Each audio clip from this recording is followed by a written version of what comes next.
Captain Jake Mitchell stood on the bridge of the exploration ship Aurora, watching the stars through the large window. The ship moved slowly through deep space, far from Earth and any human colonies. Jake had been a captain for 10 years, but he had never seen anything like what appeared on his screens that morning. "Captain, we have an unknown ship approaching from the port side," called out Lieutenant Amy Carter from her position at the science station. Her voice carried a note of excitement mixed with concern. "It's unlike anything in our database." Jake turned to look at the main display screen. The ship that appeared there took his breath away. It was beautiful in a way that human ships never were. The hull seemed to be made of some kind of crystal that caught and reflected light in impossible ways. It was long and curved, flowing like water frozen in space. Strange symbols glowed along its sides in colors that Jake had never seen before. "Are they responding to our standard greeting signals?" Jake asked. "No, sir, but they are scanning us." "The energy patterns are completely foreign," Amy replied, her fingers dancing across her control panel. "Commander Ben Harris." Jake's second in command moved closer to the captain's chair. "Should we raise shields and prepare weapons?" Jake considered this for a moment. The alien ship was clearly advanced, but it had made no hostile moves. "Not yet, let's see what they want." Suddenly, the communication system crackled to life. A voice filled the bridge, speaking perfect English with a slight accent that Jake could not place. The voice was clearly female, melodic, and warm. "Permission to come aboard, Captain Mitchell. I have traveled very far to see you again." Jake felt a strange chill run down his spine. How did this alien know his name? He looked around the bridge, at his crew. Amy was staring at her instruments with wide eyes. Ben had his hand resting on his weapon. Katie Wells, the communications officer, was checking her equipment to make sure the transmission was real. "This is Captain Jake Mitchell of the Earthship Aurora," Jake replied carefully. "How do you know my name?" "There is much we need to discuss, Captain. May I transport over to your ship? I promise you that I mean no harm to you or your crew." Jake hesitated. First contact with an alien species was supposed to follow strict protocols. There were procedures, safety measures, and diplomatic rules. But something about the voice made him want to say yes. It felt familiar somehow, like hearing an old song from childhood. "Very well," Jake said finally. "You may transport to our main cargo bay. We will meet you there." "Thank you, Captain." "I will be there shortly." Jake turned to his crew. "Amy, full scans of the cargo bay during transport. Ben, you're with me." "Katie, record everything. If this goes wrong, I want Earth to know what happened." The three officers made their way to the cargo bay while Amy monitored from the bridge. Jake's heart was beating faster than normal. In all his years of space travel, he had never encountered intelligent alien life. Humans had found planets with simple life forms, but nothing like this. The cargo bay was a large, empty space normally used for supplies and equipment. Jake and Ben stood in the center, waiting. The lights dimmed for a moment, then a column of blue energy appeared near the far wall. The energy swirled and danced, and then a figure began to take shape within it. When the transport was complete, Jake found himself staring at the most beautiful being he had ever seen. She was tall, about the same height as Jake, with skin that seemed to glow with a soft blue light. Her hair was long and silver, moving gently as if underwater. But it was her eyes that captured Jake's attention. They were large and violet, filled with an intelligence and sadness that made his chest tighten. She wore a simple white dress that seemed to shimmer with its own light. Around her neck was a pendant made of the same crystal material as her ship. She looked at Jake with an expression of hope and fear, as if his reaction would determine something very important. "Hello, Jake," she said softly. "Do you remember me, human?" Jake studied her face carefully. There was something about her that seemed familiar, but he could not place it. Her voice, her eyes, even the way she stood reminded him of something. From long ago. But he was certain he had never met an alien before. "I'm sorry, but I don't think we've met," Jake replied. "Though there is something about you that seems familiar. What is your name?" The alien woman's expression fell slightly. but she maintained her composure. My name is Zara. I am from the planet Etheria, which is far from here. And yes, we have met before, though I understand why you do not remember. Ben stepped forward, his hand still near his weapon. How do you know the captain's name? How do you speak our language so well? Zara looked at Ben with gentle eyes. You. Our commander Ben Harris. You prefer coffee to tea, and you have a sister named Carol who lives on Mars Colony. You are a good man and a loyal friend to Jake. Ben's face went pale. How could you possibly know that? Because I have known you. Both for many years, Zara replied, though your memories of me have been taken away. Jake felt a strange sensation in his head, like trying to remember a dream after waking. What do you mean, taken away? There was a time when your people and mine worked together, Zara explained. We were allies, friends, and more. But something happened that made it necessary to erase those memories from both our species. That's impossible, Ben said. We would have records of contact with alien species. Would you? Zara asked. If someone wanted to hide the truth, they would remove all evidence. They would make it as if it never happened. Jake found himself wanting to believe her. There was something in her eyes, a pain and longing that seemed real. Why should we? Trust you? Because a great danger is coming, Zara said urgently. The same enemies who forced us apart are returning. They are stronger now, and they believe that separated, your people and mine cannot stop them. They are wrong, but only if we can remember what we once had? What kind of danger?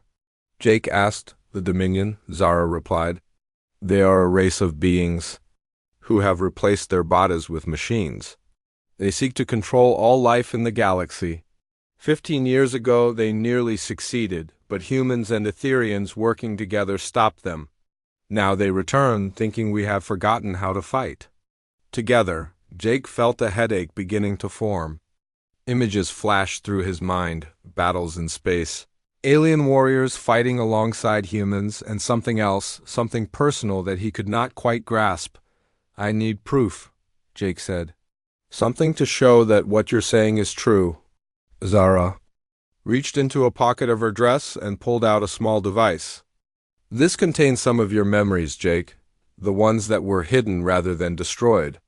But I warn you, remembering may be painful. Jake looked at the device, then at Zara. Her violet eyes held his, and in them he saw something that made his heart race, love, loss, and hope all mixed together. What were we to each other? He asked quietly. Everything, Zara whispered. We were everything to each other. 3 days had passed since Zara came aboard the Aurora. Jake had given her guest quarters near the diplomatic section of the ship, though he posted guards outside her door. Not because he feared her, but because he was not sure what to think. About anything she had told him, the small device she had given him sat on his desk in his private quarters. Jake stared at it every night before sleep, wondering if he should use it. Zara had said it contained his memories, but how could that be possible? Memories lived in the mind, not in machines. Dr. Lisa Morgan had spent hours scanning Zara with every medical device on the ship. The results were strange and wonderful. Zara's body was similar to human biology in many ways, but her blood was blue and seemed to carry more oxygen than human blood. Her brain showed activity patterns that Lisa had never seen before.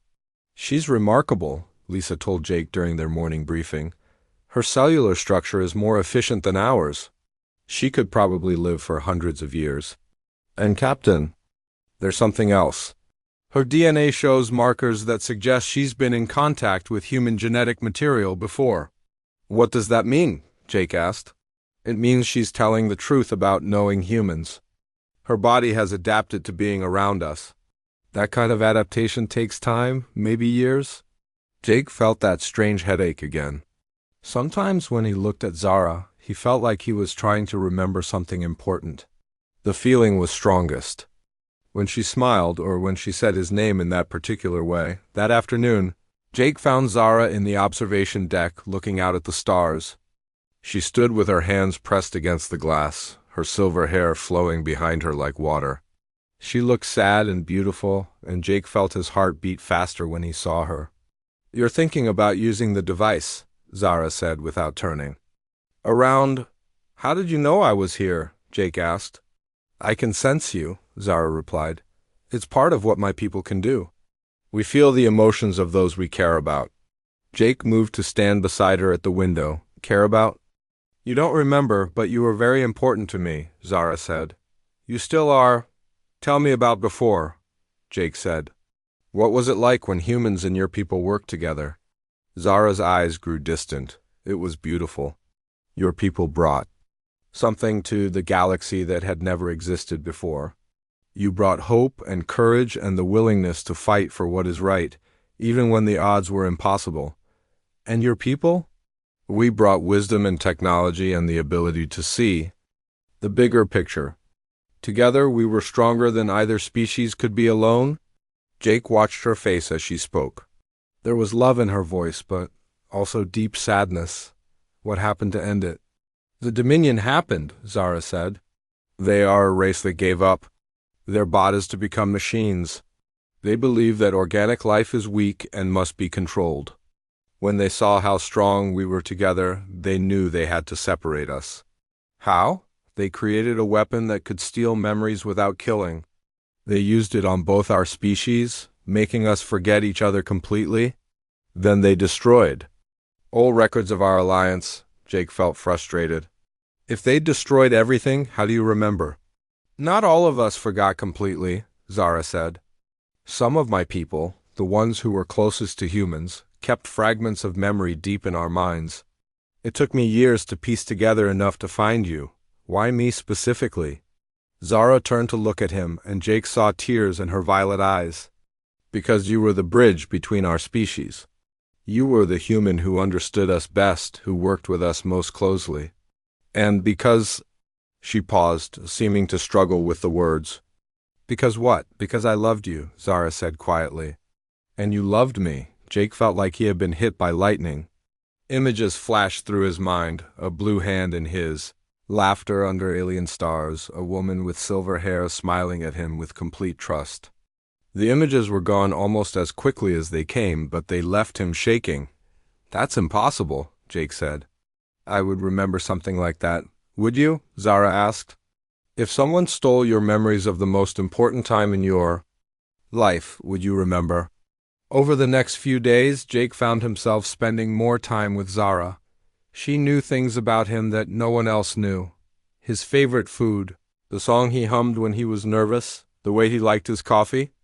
She knew about his childhood on Earth, about his time at the academy, about his fears and hopes. How do you know about my sister Kate? Jake asked one evening as they ate dinner together in the officers' mess. You told me about her, Zara replied.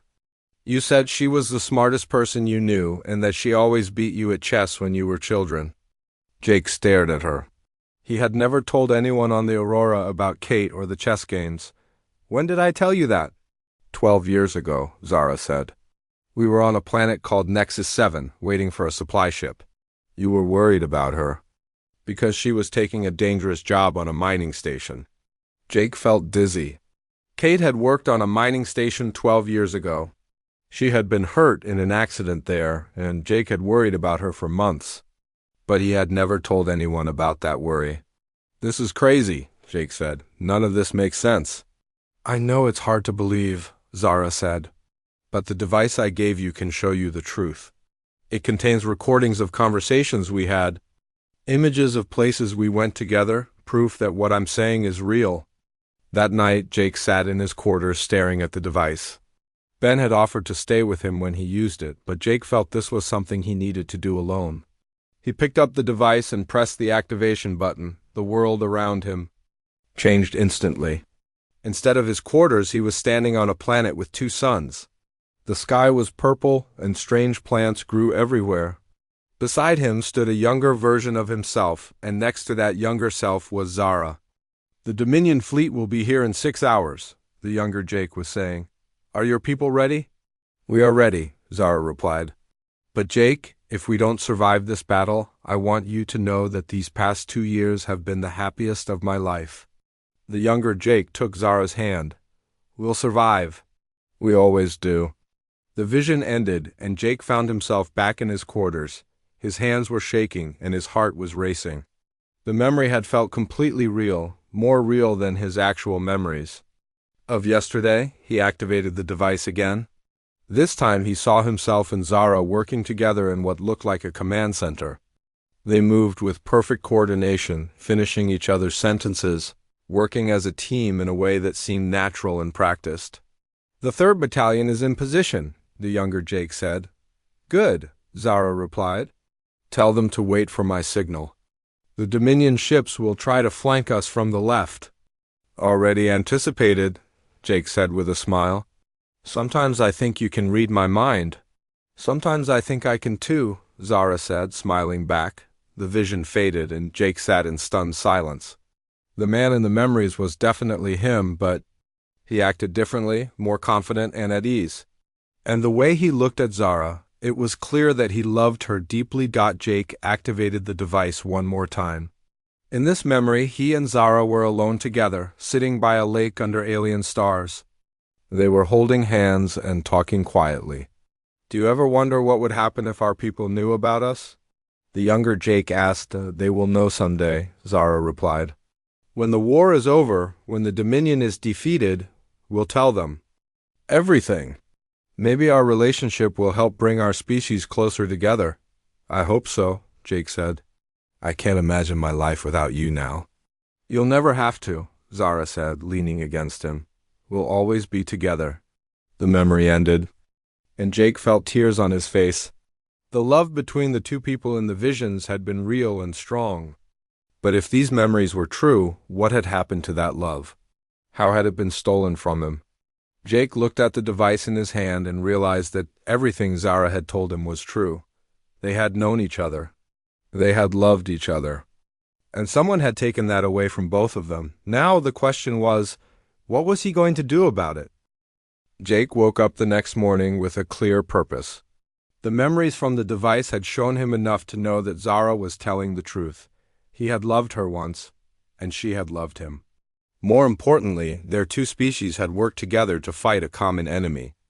If the Dominion was really returning, then Earth needed to know the truth. He found Zara in the ship's small garden, tending to some of the plants. She looked up when he entered, and her violet eyes searched his face. "You used the device?" She sighed. It was not a question. "I did," Jake replied. "I saw us together. I saw the alliance. But I need to know more. I need to understand what really happened." Zara stood and brushed dirt from her hands. "What do you want to know?" "Everything," Jake said. "Start from the beginning. How did humans and Etherians first meet?" Zara walked to a bench and sat down.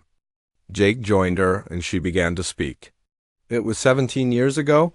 A human exploration ship called the Venture was attacked by Dominion forces near the edge of your solar system. The ship was damaged and drifting when one of our patrol vessels found it. Why did your people help them?" "Because we recognized the Dominion attack patterns," Zara said. "We had been fighting them for decades. We knew that any species the Dominion attacked would eventually need our help to survive." Jake tried to imagine first contact happening during a battle. What happened next? The humans on the Venture were suspicious at first, but they were also desperate. Captain Ryan Clark, the commander, agreed to let us help repair their ship. During the 3 days it took to fix the damage, our people learned to communicate with each other. And then Captain Clark returned to Earth with one of our diplomats, a woman named Lyra. She was my mentor and teacher. The Earth government was scared but also excited. They had always wondered if they were alone in the universe. Jake felt a strange sensation, like pieces of a puzzle clicking into place. "The alliance was secret from the beginning, yes," Zara said. Both sides agreed that the general population was not ready for the truth. Only the highest levels of government and military knew about us. The plan was to reveal the alliance slowly, over many years. "But the Dominion found out, eventually," Zara said sadly. "They had spies everywhere. When they learned about the alliance, they knew they had to act quickly. A united human Etherian force would be too strong for them to defeat." Jake stood and began pacing. "Tell me about the memory weapon. How does it work?" It uses a specific type of energy that targets the parts of the brain where memories are stored. The weapon can be set to remove specific memories while leaving others intact. The victim never knows anything is missing. That's terrifying, Jake said. It is, Zara agreed. But it was also the perfect weapon for their purpose. If they had simply killed everyone who knew about the Alliance, it would have raised questions. By erasing memories, they made it seem like the Alliance never existed. Jake sat back down beside her. How many people knew the truth? On Earth, perhaps 1,000 people in government, military, and scientific positions. Among my people, several hundred, all of them had their memories altered. But you remembered? Some of us did, partially. The memory weapon works best on single exposures. But those of us who had spent years around humans, who had formed deep emotional bonds, we retained fragments. It took me 10 years to piece together. Enough to understand what had happened. Jake felt a chill run down his spine. 10 years? You've been trying to remember me for 10 years? Yes, Zara said quietly. At first, I just had dreams about a human man with kind eyes. Then I started remembering conversations, shared meals, moments of laughter. Eventually, I remembered your name and began searching for you. How did you find me? I tracked your career through public records. Captain Jake Mitchell, age 35, commanding officer of the exploration vessel Aurora. It took me 2 years to locate your ship. Jake stood and walked to the window. Outside, space stretched endlessly in all directions. Zara, I need to ask you something personal. Of course. In the memories I saw, we were more than just allies. We were ... We were in love, Zara finished. Yes, Jake, we were going to be married. Jake felt his heart skip a beat. Married? It was going to be more than just a personal ceremony. Our marriage would have been a symbol of the alliance between our peoples, a sign that humans and Etherians could truly become one. Jake turned to look at her. What happened? Why didn't it happen? The Dominion attacked 3 days before our wedding. The battle lasted for weeks. When it was over, we had won, but the cost was terrible. Thousands of humans and Etherians died. The leaders of both species decided that the alliance was too dangerous to continue. So they used the Dominion's own weapon against their own people? They captured some of the memory devices during the battle. Rather than risk another war, they chose to erase the alliance from history. Jake felt anger rising in his chest. They stole our lives from us. They thought they were protecting us, Zara said. But I have never believed that forgetting the past makes the future safer. That afternoon, Jake called a meeting with his senior officers. He told them everything that Zara had shared, everything he had seen in the memory device. The reaction was mixed. This is impossible, Ben said. If there had been an alliance with aliens, we would have records of it somewhere. Would we? Amy asked. If someone wanted to hide the truth, they would remove all evidence. They would make it seem like it never happened. Dr. Morgan leaned forward. I've been studying Zara's biology. Some of her cellular adaptations could only have developed through long exposure to human environments. She's telling the truth about spending time around humans. Katie Wells looked up from her tablet. I've been analyzing old communication logs from deep space monitoring stations. There are gaps in the records from 15 years ago. Large gaps, as if entire databases were deleted. What kind of gaps? Jake asked. Months of missing data from the outer system sensors? And there are references to classified projects that no longer exist in any database. Ben shook his head. This is all circumstantial evidence. We need something concrete. There might be a way to get it, Amy said. If this alliance was as big, as Zara claims, there might be physical evidence. Bases, equipment, something that couldn't be completely erased. Where would we look? Jake asked. The asteroid belt, Amy replied. It's the perfect place to hide a secret base. Remote, hard to monitor and full of places to hide. Jake made a decision. Set course for the asteroid belt. We're going to find proof of this alliance. Captain, Ben said carefully, are you sure about this? If we're wrong, we could be starting a panic for nothing. And if we're right, Jake, replied, "We could be preventing a war that humanity can't win alone." 3 days later, the Aurora arrived at the coordinates that Zara had given them.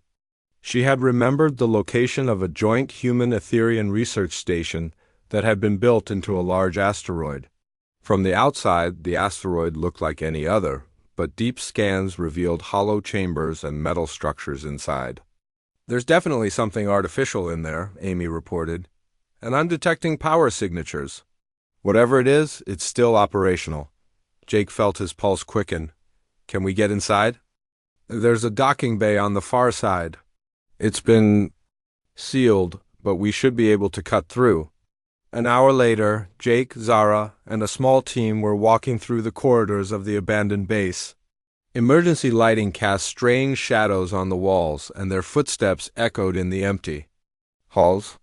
"This place was built for both humans and Etherians," Zara said, pointing to features that Jake had not noticed. The ceiling height, the door sizes, the control panels. Everything was designed for both species. They found the main computer core in the center of the base. Despite 15 years of abandonment, the system was still functional. Jake activated the terminal and began searching through the files. What he found took his breath away. Detailed records of the Alliance, battle plans, diplomatic communications, and personal logs from both human and Etherian officers. But most shocking of all was a file labeled Wedding Plans, Jake Mitchell and Zara of Etheria. "My God," Jake whispered. "It's all true." Zara stood beside him, reading over his shoulder. "This is where we were going to have the ceremony. This base was meant to be a symbol of our cooperation." Jake opened the file and found detailed plans for a wedding that would have united not just two people, but two species. There were guest lists, menu plans, and even a draft of the speech that Jake was supposed to give. "I was going to promise that humans and Etherians would face the future together," Jake read aloud. "That our love would be the foundation for a new era of peace and cooperation." "You wrote that speech yourself," Zara said softly. "You worked on it for weeks." Jake turned to look at her. "I'm starting to remember. Not everything, but pieces. The way you laugh, the way you hold my hand, the way you make me feel like I can do anything. The memories are returning because you're ready to accept them," Zara said. "But Jake, we need to focus on the present. The Dominion is coming back, and this time they won't make the mistake of leaving us alive." Jake nodded and turned back to the computer. "Then we need to be ready for them. And we need to make sure that this time, humans and Etherians fight together from the beginning." As they downloaded the files from the base, Jake felt a sense of purpose. Jake stood in the communication center of the abandoned base, staring at the massive display screen that showed the outer edges of the galaxy. Red warning lights blinked across dozens of star systems, each one representing a Dominion fleet movement that had been detected by automated sensors. "They're not just coming back," Zara said quietly beside him. "They're already here." The data was overwhelming. Dominion ships had been spotted in 17 different sectors over the past month. They were moving slowly and carefully, testing defenses and gathering intelligence. But their pattern was clear to anyone who understood military strategy. "They're preparing for a coordinated attack," Jake said. "Multiple fronts, hitting both human and Etherian space at the same time." Amy studied the sensor readings from her portable scanner. "According to these logs, the Dominion fleets are 3 times larger than they were 15 years ago. They've been building ships and gathering resources while our people forgot they existed." Ben stood near the tactical display, his face grim. "How long do we have?" "Based on their current movement patterns, 6 weeks," Zara replied. "Maybe less." Jake felt the weight of responsibility settling on his shoulders. "We need to warn Earth immediately. And we need to contact your people." "Zara." "I've already sent a message to the Etherian Council," Zara said. "But they may not believe me. Many of my people think the memories of humans are just dreams or fantasies." "Then we need proof," Jake said. "Real, undeniable proof that will make both sides remember the truth." Dr. Morgan, who had been quietly studying the medical records from the base, looked up with excitement. I think I know how to do that. Everyone turned to look at her. The memory weapon worked by targeting specific neural pathways, she explained. But it didn't destroy the memories completely, it just blocked access to them. If we can find a way to reverse the process, we can restore everyone's memories, Jake finished. Lisa, you're brilliant. It won't be easy, Dr. Morgan warned. I'll need to study the weapon technology and figure out how to reverse it. And even then, we'll only be able to treat a few people at a time. Start with the senior officers, Jake said. If we can convince the leaders of both species, they can convince everyone else. While Dr. Morgan worked on the memory restoration process, Jake and his team continued searching the base for useful information. What they found painted a picture of cooperation and friendship that was both inspiring and heartbreaking. Personal logs from human and Etherian officers showed deep friendships and partnerships. Technical manuals described joint research projects that had advanced both civilizations. And scattered throughout the files were hundreds of photos and videos of humans and Etherians working, laughing, and living together. Look at this, Katie called out from across the room. She was standing in front of a wall covered with photographs. These are pictures from the base during its active period. Jake walked over and felt his breath catch in his throat. The photos showed humans and Etherians working side by side in laboratories, sharing meals in the cafeteria, and relaxing together in the recreation areas. But it was one photo in particular that made his heart race. The image showed Jake and Zara standing together in what looked like a garden. They were both younger, both smiling, and Jake's arm was around Zara's waist.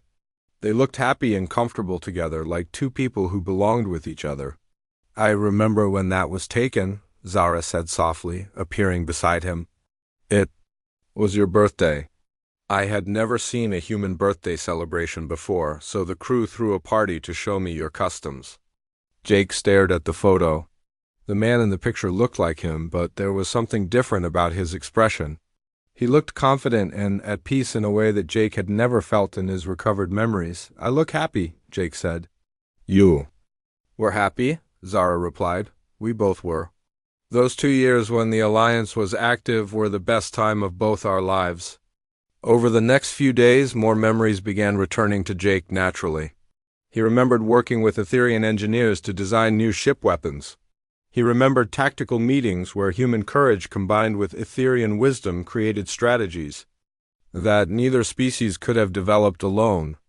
And he remembered quiet moments with Zara, talking about their hopes for the future. But the most important memory came when he was alone in what had been his quarters on the base. The room was small and simple, but it felt familiar. As he sat on the bed, a complete memory flooded back to him. He was in this same room with Zara 2 days before the Dominion attack. They were planning their wedding and talking about what would come after the war. When this is all over, the younger Jake had said, I want to visit your homeworld. I want to see where you grew up, and I want to see Earth, Zara had replied. I want to understand the world that created such amazing people. Do you think our children will be able to choose which world they prefer? Jake had asked. Our children will have both worlds, Zara had said with a smile. They'll be citizens of the galaxy. The memory faded, leaving Jake with tears in his eyes and a deep sense of loss. They had planned a future together, a life that would have bridged 2 species.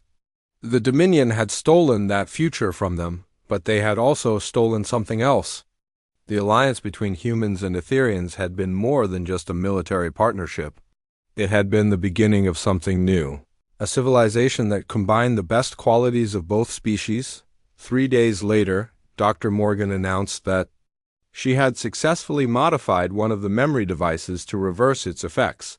I can only treat one person at a time, and the process takes several hours, she explained. But it should restore all blocked memories completely. Who should we treat first? Jake asked. Admiral Patricia Hayes, Zara said immediately. She was the human commander of the Alliance fleet. If anyone can convince Earth's government, it's her. And for my people, Counselor Vex, Zara continued. He was our military advisor during the war. He'll remember everything. Jake made the difficult decision to leave Zara and Dr. Morgan at the base to begin the memory restoration process while he took the Aurora back toward Earth. They needed to warn the human fleet about the coming attack, even if they couldn't prove the alliance. But as the Aurora jumped to faster-than-light speed, alarms began sounding throughout the ship. Amy's voice came over the communication system, urgent and frightened. "Captain, to the bridge immediately. We've got Dominion ships decloaking all around us." Jake ran to the bridge to find 6 massive Dominion vessels surrounding the Aurora. The ships were unlike anything in the human database, clearly more advanced than the technology from 15 years ago. Their hulls were dark metal covered with energy weapons, and they moved with mechanical precision. "They're hailing us," Katie reported. "On screen?" Jake ordered. The face that appeared on the main display was horrifying. It had once been organic, but now most of it was machine. Glowing red eyes stared out from a metal skull, and when it spoke, its voice was a mixture of electronic tones and something that might once have been human. "Captain Jake Mitchell," the Dominion commander said, "you have been interfering with our plans. This ends now." "I don't know what you're talking about," Jake replied, trying to buy time. "Do not lie to us. We know that the Etherean woman has corrupted your mind with false memories. We know that you have accessed the Forbidden's archives." Jake felt a chill. They had been watching him the entire time. "Your alliance was a disease that we cured once before," the Dominion commander continued. "We will not allow it to return. Surrender now, and your crew will be spared. And if I refuse, then you will all be destroyed, and we will find another way to prevent the alliance from reforming." Jake looked around his bridge at his crew. Amy was working frantically at her station, trying to find a way out of the trap. Ben had his hand on the weapons controls, ready to fight even against impossible odds. Katie was recording everything, making sure that someone would know what happened to them. "I have a counteroffer," Jake said to the Dominion commander. "Leave now, and I won't tell the galaxy how scared you are of humans and Ethereans working together." The mechanical face showed no emotion, but Jake could hear anger in the electronic voice. "You are brave, Captain Mitchell. It is a shame that bravery alone cannot save you." The Dominion ships began charging their weapons.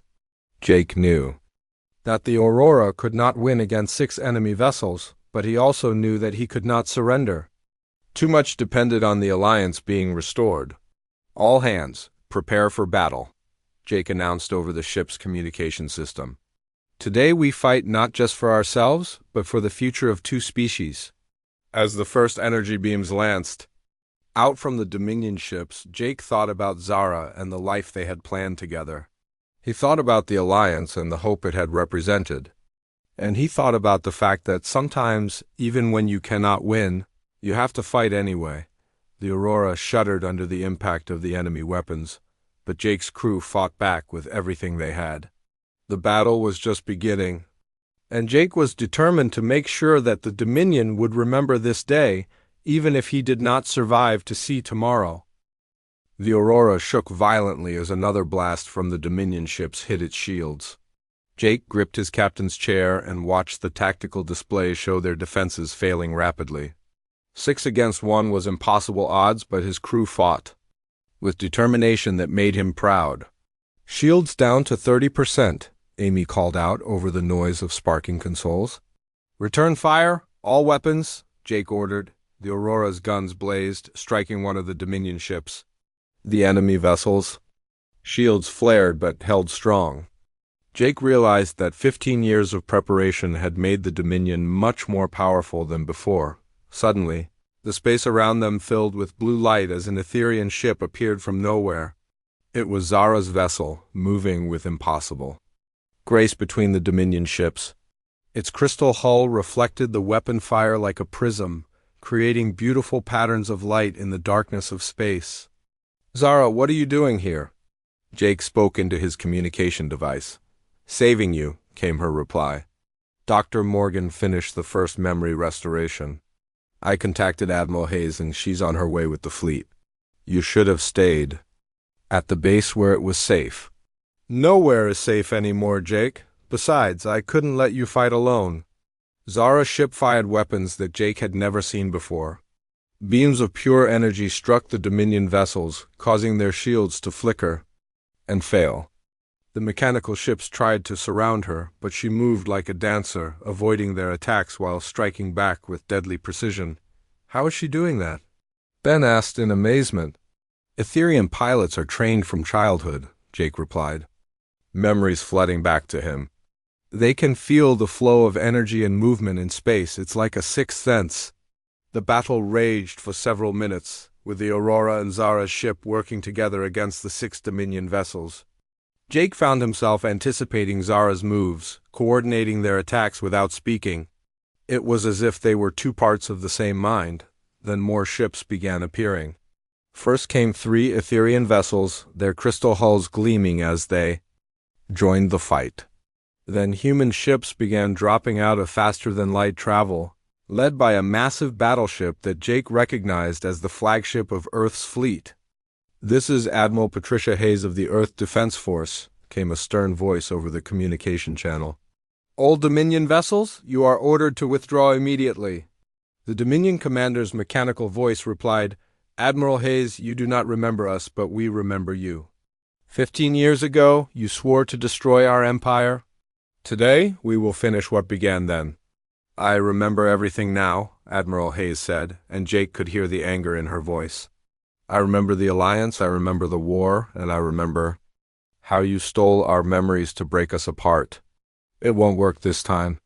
The space battle became massive as more ships arrived from both sides. Human and Etherian vessels fought side by side with the same coordination they had shown 15 years before. Their tactics were different but complementary, creating a fighting force that was greater than the sum of its parts. Jake watched in amazement, as human ships used their superior firepower to break through enemy defenses while Etherian vessels used their speed and maneuverability to strike at weak points. It was like watching a perfectly choreographed dance of destruction. "All human and Etherian commanders, this is Jake Mitchell," he announced over the fleet communication system. "Remember who we are fighting for, remember what we can accomplish together."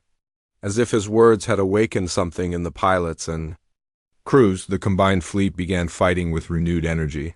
Ships that had been separate units began working together as teams. The coordination was instinctive, as if the memories of cooperation had been waiting just below the surface. The Dominion forces, which had expected to face 2 confused and separated species, found themselves fighting a united enemy that remembered how to work together. Their mechanical precision was no match for the combination of human courage and Etherian wisdom. One by one, the Dominion ships were destroyed or forced to retreat. The 6 vessels that had trapped the Aurora were among the first to fall, their dark hulls breaking apart under the combined assault of human and Etherian weapons. When the battle was over, Jake found himself standing in the shuttle bay of Admiral Hayes' flagship, facing a woman who looked exactly as he remembered her from 15 years ago. She was tall and stern, with gray hair and sharp eyes that missed nothing. "Captain Mitchell," she said, extending her hand. "It's good to see you again, both of you." Jake turned to see Zara entering the shuttle bay behind him. She moved with the same grace she had shown in her ship, but now she looked tired and sad.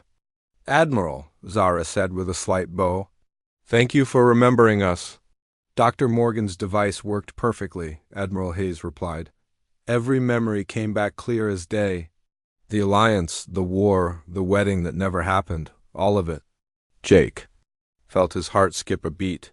"You remember our wedding?" "I was supposed to officiate," Admiral Hayes said with a slight smile.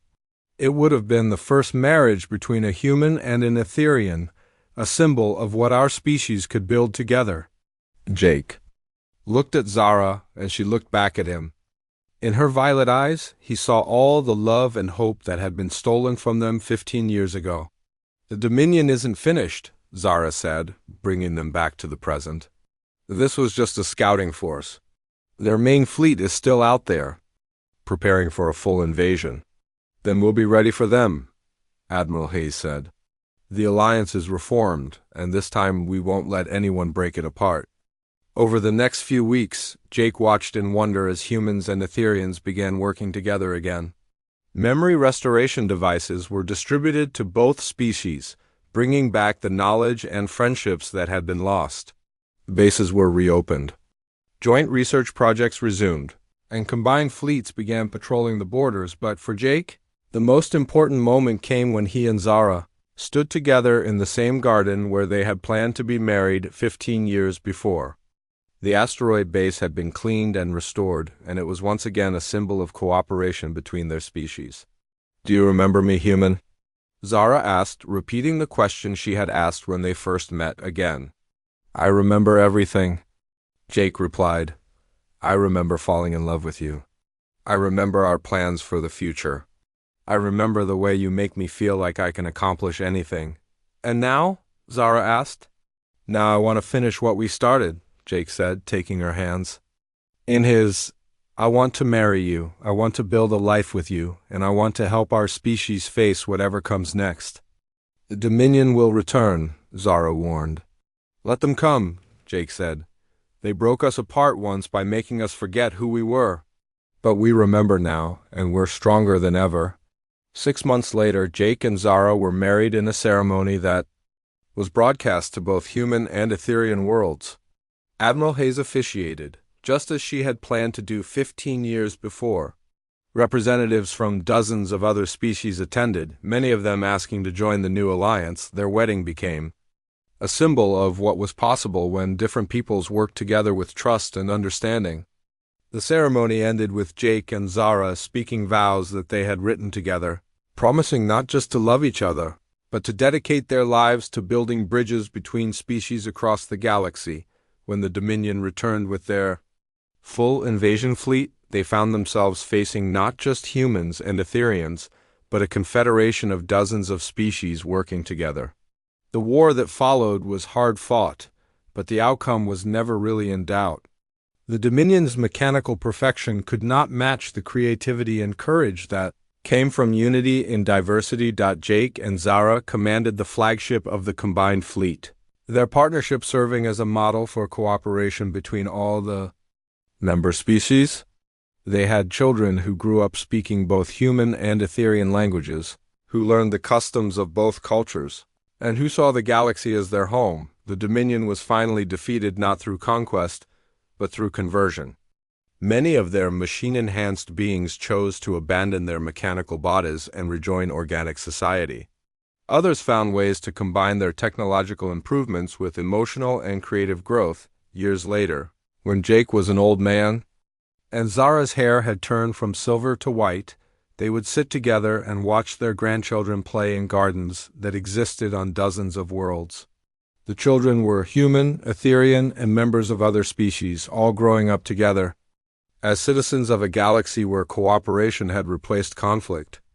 "Do you remember me, human?" Zara would ask sometimes, smiling as she repeated the question that had brought them back together. "I remember everything," Jake would always reply. "And I remember that the best parts of our future are still ahead of us." The alliance that had begun with two people remembering their love for each other had grown into something that transformed the galaxy.